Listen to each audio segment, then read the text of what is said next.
اعوذ باللہ من الشیطان الرجیم، بسم اللہ الرحمن الرحیم۔ عزیز طلباء اور طالبات، امید ہے آپ سب اللہ تعالیٰ کے فضل و کرم سے بخیر و عافیت ہوں گے۔ آج جماعت ہشتم کا جو ہے وہ جنوری کا لیکچر ہے۔ یہ لاسٹ لیکچر ہے آپ کا آخری چیپٹر جو نعت کا رہ گیا تھا اس کا یہ ہے، اس سے ریلیٹڈ۔ اس سے پہلے آپ لوگوں کو آن لائن کلاس میں یہ میں پڑھا چکی ہوں۔ اس کی تشریح کے حوالے سے تھوڑا سا تھا کہ آپ لوگوں کو تشریح کروا دی جائے، اور اس کے انٹروڈکشن کے سوالات اس سے پہلے لیکچر میں کروا دیے گئے ہیں۔ اگر اس لیکچر کو جب آپ اس سے پریویس لیکچر کو دیکھیں گے تو اس میں موجود ہیں، پھر بھی تھوڑا سا میں آپ کو ریوائز کر دیتی ہوں وہ سوالات۔ امیر مینائی کس بزرگ کی اولاد سے تھے؟ امیر مینائی کا سن پیدائش اور جائے پیدائش تحریر کریں۔ امیر مینائی کس قسم کے شاعر تھے؟ امیر مینائی کی نعتوں کی خوبی کیا ہے؟ امیر مینائی کا اہم علمی کارنامہ کیا ہے؟ اور اس کے علاوہ ان کی اہم تصانیف کے نام آپ نے تحریر کرنے ہیں۔ اور امیر مینائی نے شاعروں کا تذکرہ کس نام سے مرتب کیا ہے؟ امیر مینائی کا سن وفات تحریر کریں۔ یہ جب آپ لوگ انٹروڈکشن پڑھیں گے تو اس میں اس کے تمام جو ہیں وہ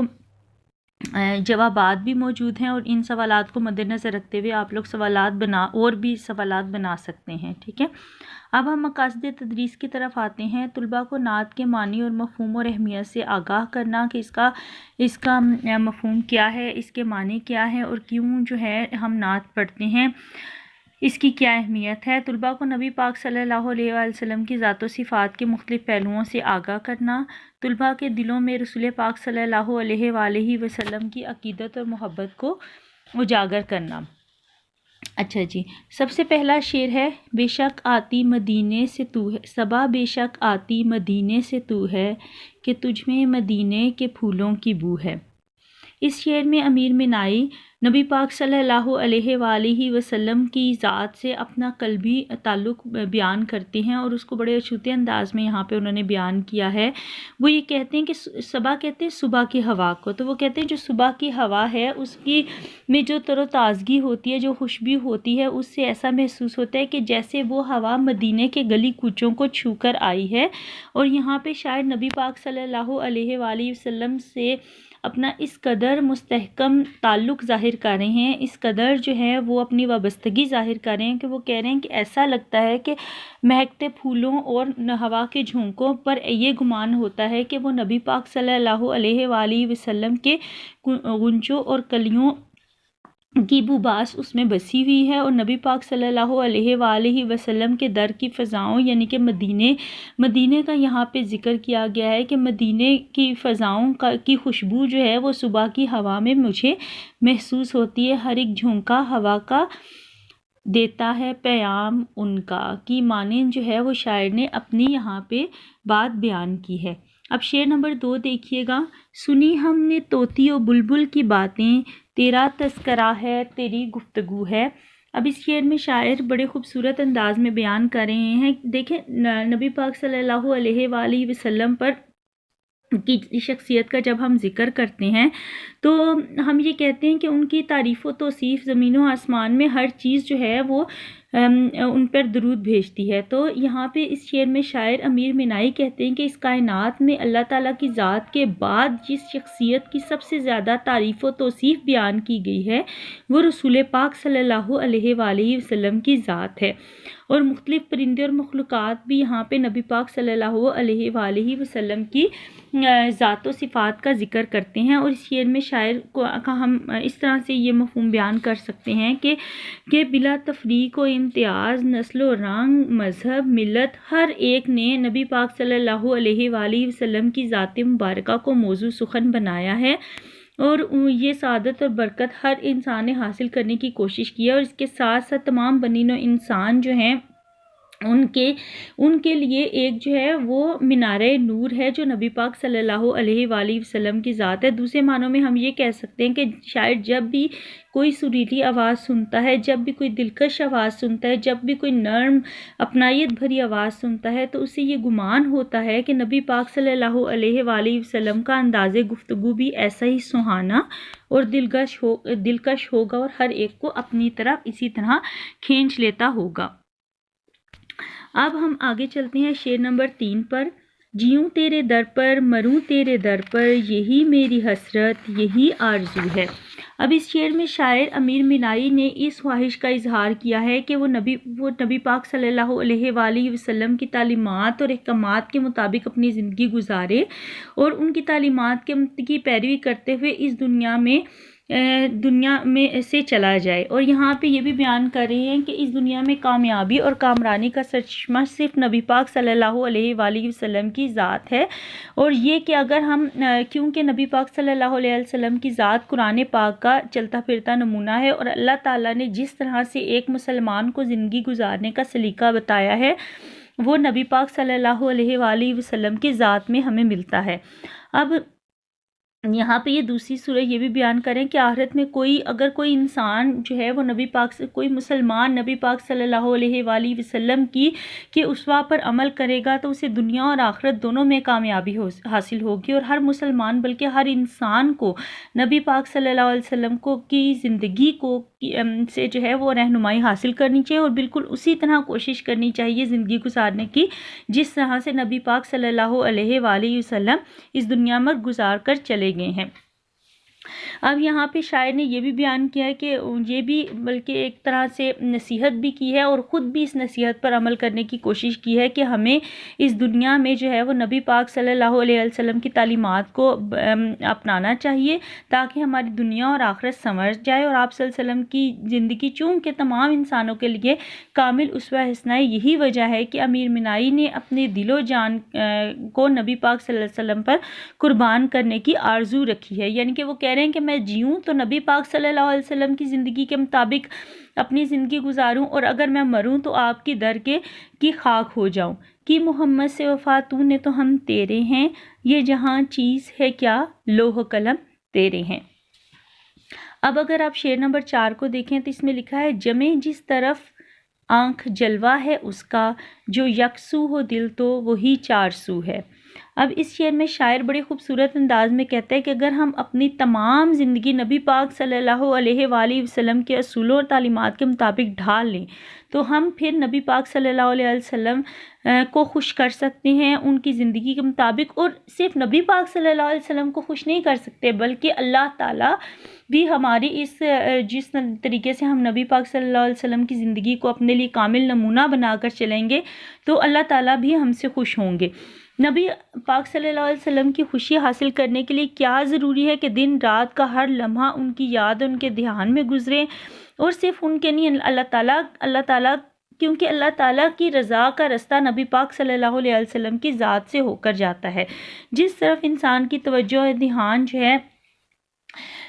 اب شاعر نے یہاں پہ اپنی محبت کو اس طریقے سے بیان کیا ہے کہ میں جس طرف بھی دیکھتا ہوں تو مجھے ہر طرف نبی پاک صلی اللہ علیہ وآلہ وسلم کی ذات گرامی کی برکات نظر آتی ہیں۔ دنیا اور آخرت کی تمام تر کامیابی کا دار و مدار اسی بات پر ہے کہ کسی مسلمان نے کس حد تک حضور پاک صلی اللہ علیہ وآلہ وسلم کی تعلیمات پر عمل کیا ہے، اور جو مسلمان دل و جان سے آپ صلی اللہ علیہ وآلہ وسلم کی ذات مبارک سے تعلق کو مضبوط کرے گا تو اس کی آنکھ جدھر اٹھے گی حضور اکرم صلی اللہ علیہ وآلہ وسلم کا جلوہ ہی اسے نظر آئے گا، اور اسی محبت کا اظہار یہاں پر شاعر نے کیا ہے۔ شعر نمبر 5 دیکھیے، تیری راہ میں خاک ہو جاؤں مر کر، یہی میری حرمت یہی آبرو ہے۔ اب اس شعر میں شاعر نبی پاک صلی اللہ علیہ وآلہ وسلم کی ذات سے گہری وابستگی کا اظہار کر رہے ہیں، اور یہ کہہ رہے ہیں کہ میری عقیدت اور محبت اور تعلق کا تقاضا ہے کہ میرا تن من دھن نبی پاک صلی اللہ علیہ وآلہ وسلم کی ذات کے لیے قربان ہو جائے، وقف ہو جائے۔ خود حضور نبی پاک صلی اللہ علیہ وآلہ وسلم نے ایک جگہ ارشاد فرمایا تھا کہ تمہارا ایمان اس وقت تک کامل نہیں ہو سکتا جب تک کہ میں تمہیں تمہاری جان و مال حتیٰ کہ تمہارے ماں باپ اور اولاد سے زیادہ عزیز نہ ہو جاؤں۔ تو یہاں پہ مسلمانان عالم کے لیے نبی پاک صلی اللہ علیہ وآلہ وسلم کی ذات جو ہے وہ ایک مرکزی نقطہ ہے، اور اسی مرکزی نقطے کی طرف شاعر نے اشارہ کیا ہے کہ میں یہ چاہتا ہوں کہ میں اگر مر جاؤں تو میں آپ کی راہ میں خاک ہو جاؤں، کیونکہ اسی میں میری عزت ہے اور اسی میں میری آبرو ہے کہ میں نبی پاک صلی اللہ علیہ وآلہ وسلم کی ذات کو مد نظر رکھوں اور اسی کی ذات کو مد نظر رکھتے ہوئے اپنی زندگی گزار دوں۔ کیوں؟ کیونکہ نبی پاک صلی اللہ علیہ وآلہ وسلم کی ذات اللہ تعالیٰ نے جو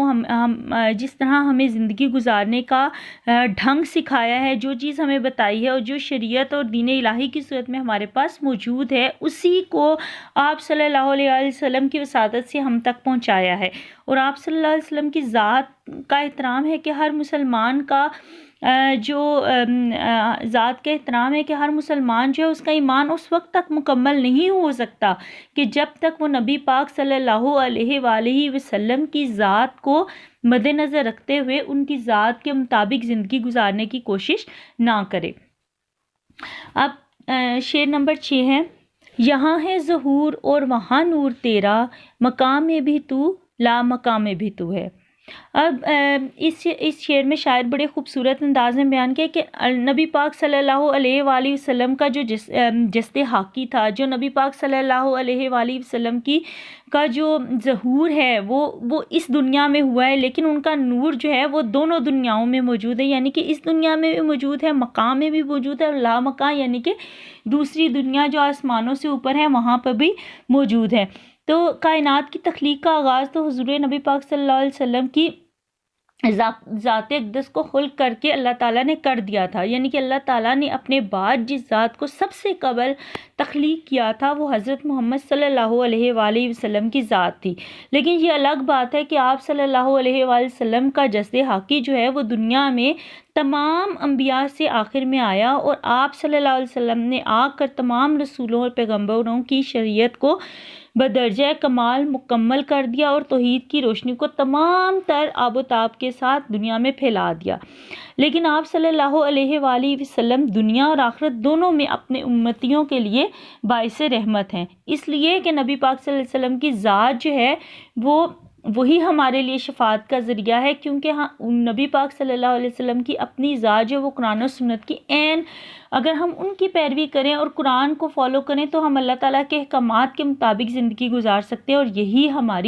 ہمارے ایمان کا حصہ ہے۔ شعر نمبر 7 پر آ جائیں، جو بے داغ لالا جو بے خار گل ہے، وہ تو ہے وہ تو ہے وہ تو ہے وہ تو ہے۔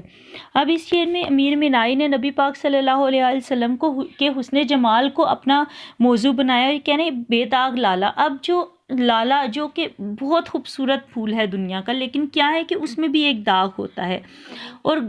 پھول جو ہے اس کے ساتھ جو ہے وہ کانٹا ہوتا ہے، لیکن نبی پاک صلی اللہ علیہ وسلم کی ذات جو ہے وہ ایک ایسا لالا ہے، گلے لالا ہے جس میں کوئی داغ نہیں ہے، اور ایسا پھول ہے کہ جس کے ساتھ کوئی کانٹا نہیں ہے۔ تو یہاں پہ شاعر نے نبی پاک صلی اللہ علیہ وسلم کی ذات کو ہر عیب اور برائی، ہر نکتہ چینی سے پاک بتایا ہے کہ اس دنیا کی تمام تر خوبصورتیاں آپ صلی اللہ علیہ وسلم کے روب و جمال کے سامنے ماند پڑ جاتی ہیں، اور شخصیت کا جو کمال کسی بھی انسان میں تصور کر سکتے ہیں وہ آپ صلی اللہ علیہ وسلم کی ذات مبارک میں بدرجہ کمال موجود ہے۔ تو یہاں پہ ہماری یہ تشریح مکمل ہو جاتی ہے۔ یہ مجموعہ محمد خاتم النبیین سے لی گئی ہے۔ بیٹا اس میں آپ لوگوں نے ایک چیز کو ذہن میں رکھنا ہے کہ آپ لوگوں سے مجموعے کا نام بھی پوچھا جا سکتا ہے، شاعر کا نام، مجموعہ کا نام۔ آپ نے ان کی تصانیف کے جب نام یاد کرنے تو آپ کو پتہ ہو کہ کون کون سی تصانیف امیر مینائی کے نام کے ساتھ موجود ہیں، ٹھیک ہے۔ تو انٹروڈکشن کے سوالات آپ لوگوں نے بنانے ہیں، اور اس نعت کی تشریح جو ہے وہ اپنی کاپیوں پر آپ لوگوں نے تحریر کرنی ہے۔ مجھے امید ہے کہ آپ لوگوں کو یہ سمجھ آ گیا ہوگا، بہت شکریہ۔ اچھا، ایک چیز اور جو میں چاہ رہی تھی کہ وہ آپ کے ساتھ ڈسکس ہو جائے کہ اس کے سوالات بہت آسان ہیں، اس کے ان سوالات میں کوئی مسئلہ نہیں ہے، بالکل اگر آپ ایک شعر پڑھیں گے تو دوسرا سوال آپ اس کا کر سکتے ہیں، ٹھیک ہے۔ اعراب جو لگانے ہیں وہ انشاءاللہ اعراب میں آپ لوگوں کو خود اسکول میں لگواؤں گی، صرف اس کے جو سوالات ہیں اس کی تشریح میں سے ہی آپ کو اس کے سوالات کے جوابات مل جائیں گے۔ مجھے امید ہے کہ آپ لوگ یہ کام اپنا کاپی کے اوپر کر لیں گے انشاءاللہ۔ جب آپ لوگوں کی کلاسز سٹارٹ ہوں گی تو یہ کام میں آپ لوگوں کا چیک کر لوں گی۔ بہت شکریہ۔